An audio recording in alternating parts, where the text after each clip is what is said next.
lò còn sao đâu cá nó đó cá đỡ nó đó tôi cũng yêu hôn rồi đó giờ Michael Show What day đó nè Michael Show nè để nhớ top 3 nè nè What day đó nè tụi thành công chúa từ xin nó nè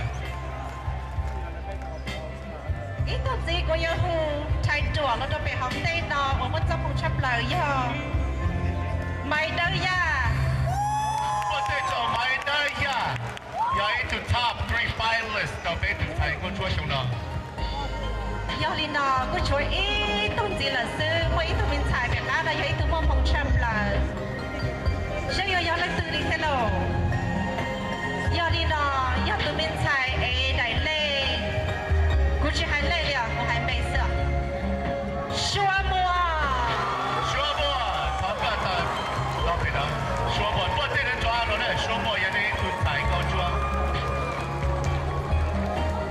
giờ đi nào bây giờ chỉ tao bỏ tiền lấy sự tao thì ít thì ở thì bé rồi, cho bé hồ nào lấy chút lò, lấy chút hạt bé tao tao. Tao chờ. Tao khăn nè li, chưa bùa chưa cho gì point. Giờ tuần thai, ấy đại lệ,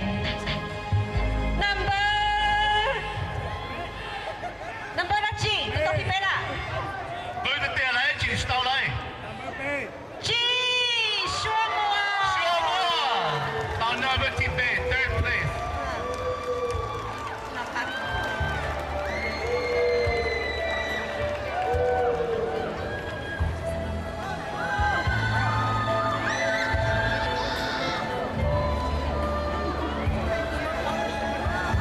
วันđây có yêu hài của yêu khe tiệt, yêu tàu tiệt nên tàu phải chút point thế nào lại? Để tao chuyển point. Để tao ý phá tao xa point nè. Để đây tụi number R tao phân tao chấp lại. Để phê lúc đó nè. Phê tụi xài câu chua. Tao number R, tao thi R. Nhớ xong nè, tao phê lúc mong Wisconsin New Year 2012, 2013 year. Tuần thai ấy đại lệ. Number. Ê, Michael Show. Michael Show.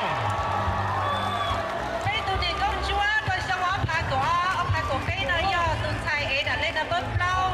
Mày đâu ya? Mày đây à?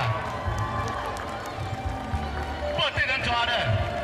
Giờ nó chấp thang công hồ. Yes, mày đâu Ông ya? Mary công là quá không đi cho tuần thai tàu number. Nhưng rồi xong nọ. Mày đó là con giá là ít con trộn lại phải không đây. Con giá ít con trộn là không đây. Cô yêu cầu bắt than trả, nhớ trả. Là giờ than nhớ trả là bó không đi. Rồi tụi tao thì ít nhất rồi xong nó.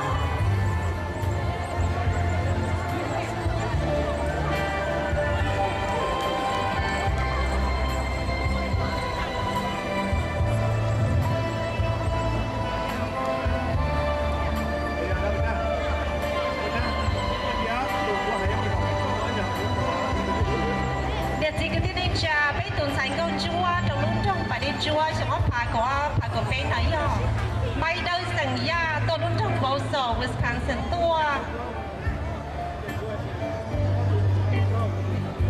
Còn đây bộ tế số đang draw rồi, để này cũng chia nó gốn này. Cho chả.